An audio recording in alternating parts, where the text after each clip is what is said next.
Eux, ils marchent par la foi et non par la vue. Mais moi, je vous conseille vivement de marcher par la connaissance scientifique et historique, notamment celle de nos ancêtres kémites, par les cinq sens et par l'intelligence. À vous, à Pierre.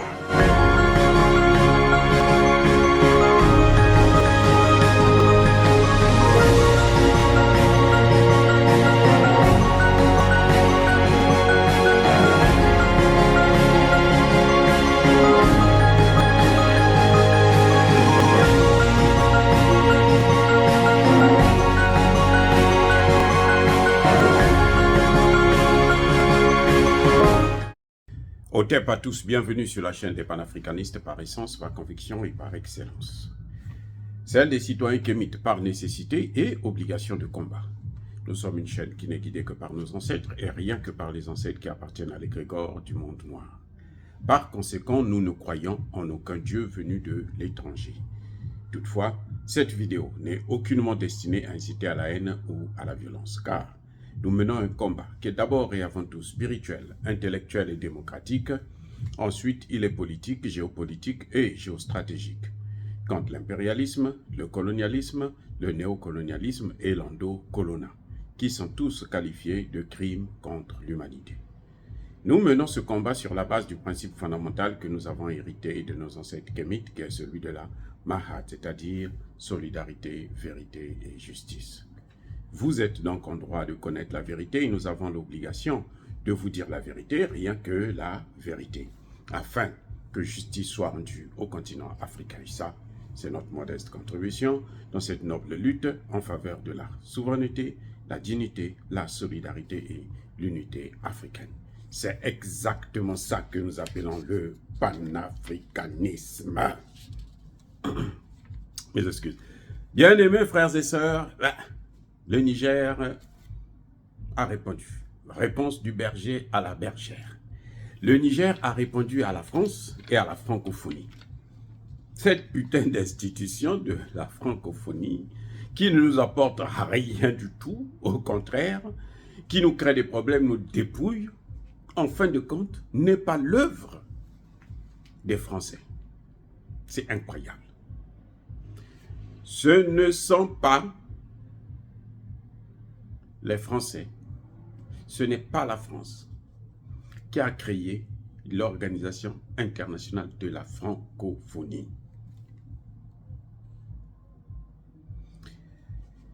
Ça s'est créé justement au Niger. Oh, attendez, non,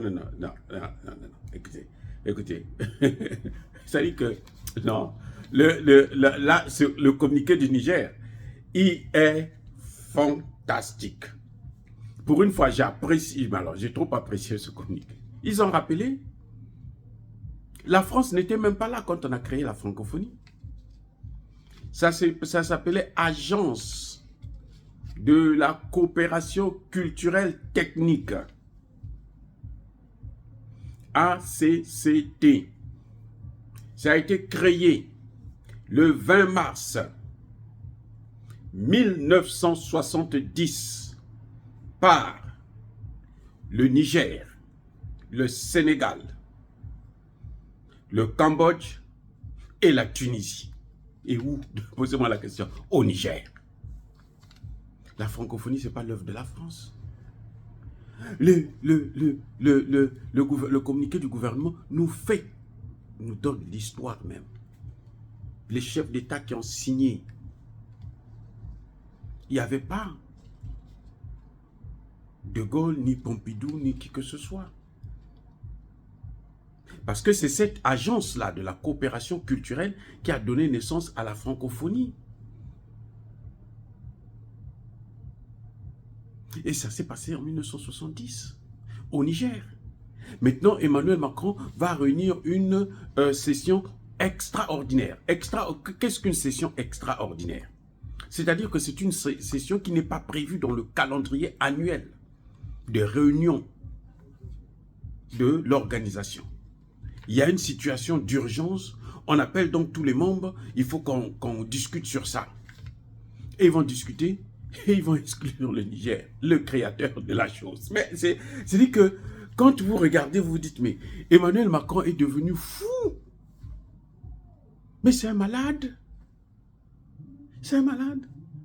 Moi, j'ai toujours cru que c'était l'œuvre de la France. Non, la France n'a rien. Ils n'ont rien créé. Même le CFA. Le CFA qui nous fait souffrir, là. Le CFA qui nous empêche le développement, là. Le CFA, là, a été créé par les Allemands. Ils avaient créé le mécanisme, là. C'est un mécanisme que les Allemands avaient créé pendant la Seconde Guerre mondiale, quand ils avaient occupé la France. Et oui, le CFA n'a jamais été une invention des Français. Ils ont pris, et puis maintenant, ils ont conservé ça, et ils nous ont appliqué ça, alors qu'eux-mêmes, ils avaient refusé après. C'est Hitler qui avait créé le CFA, le mécanisme du CFA. C'est Hitler qui avait créé ça. C'est pour ça que vous allez voir des grands économistes comme notre frère Agbou, il dit que c'est une monnaie nazie. Parce que c'est pas une monnaie française, c'est nazi. Mais la communauté internationale le sait, mais ils continuent à garder ça. Et les Africains créent leur truc, et Emmanuel Macron vient prendre ça, et puis il fait de ça sa chose. Maintenant, c'est devenu un outil d'influence, un outil de domination, un outil de protection des intérêts de la France partout en Afrique. Voilà ce que ça sert. Quand la France veut avoir des parts en RDC, puisque c'est Kagame qui est en train de détruire la RDC, alors la France demande à Kagame de rentrer aussi dans le jeu. Aujourd'hui, c'est la France qui est le plus grand investisseur dans ce domaine-là. En échange, la France donne à Kagame le poste de secrétaire général de la francophonie. Mais ce n'était pas une affaire des Français. Eh oui, au départ, ce n'était pas une affaire des Français. Maintenant, ils sont venus prendre ça. Il y avait 4 pays, il n'y avait pas la France. Ils sont venus prendre ça, ils s'en sont accaparés. Et maintenant, ils utilisent ça contre nous, contre les créateurs. Et on exclut même le Niger qui a quel créateur. On exclut plutôt. Elle sort, on ne veut plus te voir. Parce que la France a des intérêts qu'elle préserve mal. Des intérêts de domination, de colonisation, d'impérialisme. Et c'est pour ça que ça ne marche pas. Eh bien, la réponse du Niger ne s'est pas fait attendre. Le Niger dit, mais écoutez, c'était nous qui avons créé ça. Puisque vous faites de ça maintenant votre outil d'influence, alors, nous aussi, on ne veut même plus coopérer avec vous. Très bien. Voilà un État. C'est ça que j'aime. Pas un État qui vient pleurnicher, non, remettez-nous dans la pandémie, nous ceci. La dame qui est là, la Rwandaise, la Moshiki Wabo ou quelque chose de ce genre, elle a été nommée par la France pendant que son pays n'est plus membre de la francophonie, son pays ne paye plus ses contributions. Mais quand même, on l'a nommée là. Vous voyez comment ce sont des voyous? Et Emmanuel Macron croit réussir comme ça. Il croit s'en sortir en Afrique, non? Bravo, le CNSP, bravo. Vous êtes des braves. C'est ça que nous attendons de vous.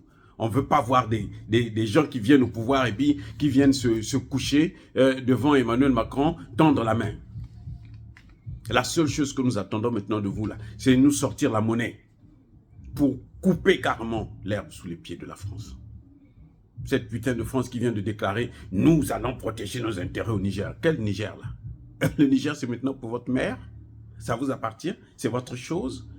On vous a chassé, partez, ne revenez plus. Vous avez dit que non, nous on va faire des opérations de clandestinité. Non. Allez-y, faites vos opérations. Vous avez vu, il y en a 4 qu'on a arrêtées là. Bref, en tout cas, le Niger a répondu. Le Niger a dit son mot. Le Niger aussi ne veut plus coopérer avec la francophonie. Voilà. Tant pis, advienne que vous. Vous savez quoi? Quand le Niger a dit ça, là, ne soyez pas surpris d'apprendre que le Burkina Faso aussi est sorti. Le Mali aussi est sorti. Ne soyez pas surpris. Et vous allez voir, la francophonie va faire des yeux doux au Burkina et au Mali pour qu'ils ne puissent pas sortir. Mais ils sont dans une alliance, non? Quand il y en a un qui est sorti comme ça, les autres ne peuvent pas rester. Il faut aussi qu'ils sortent. Ah, dire cela, c'est inciter à la haine ou à la violence. Non, non, non, non, non. Yaba, colère, veille, yamaleb. Encore une fois de plus, bien-aimés frères et sœurs, je persiste et je signe. Soyez bénis, abondamment bénis par le Dieu des Kémites et par nos ancêtres angélisés. Mais que tous ceux qui persécutent le continent africain le pillent et le déstabilisent, qu'ils soient noirs, blancs, chinois, arabes, juifs, indiens, qui qu'ils soient punis, maudits, foudroyés, neutralisés, écrasés, effacés par ce Dieu des Kémites et par nos ancêtres angélisés. Vive l'Afrique éternelle, j'ai dit et j'assure.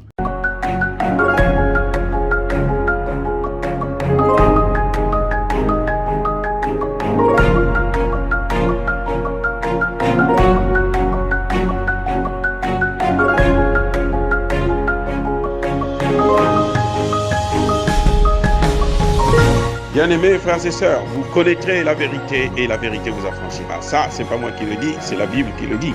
Mais moi, je vous dis mieux. Vous connaîtrez la vérité historique, notamment celle de vos ancêtres kémites, et vous aurez une vision globale de ce que c'est que la vraie souveraineté politique. J'ajoute, vous reviendrez à la spiritualité africaine ancestrale et vous comprendrez les enjeux de l'indépendance économique.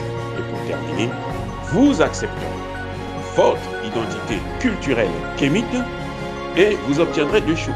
La première, c'est la paix. La seconde, c'est le développement, à une condition. L'unité de toute l'Afrique noire, l'unité de tous les Noirs du monde entier.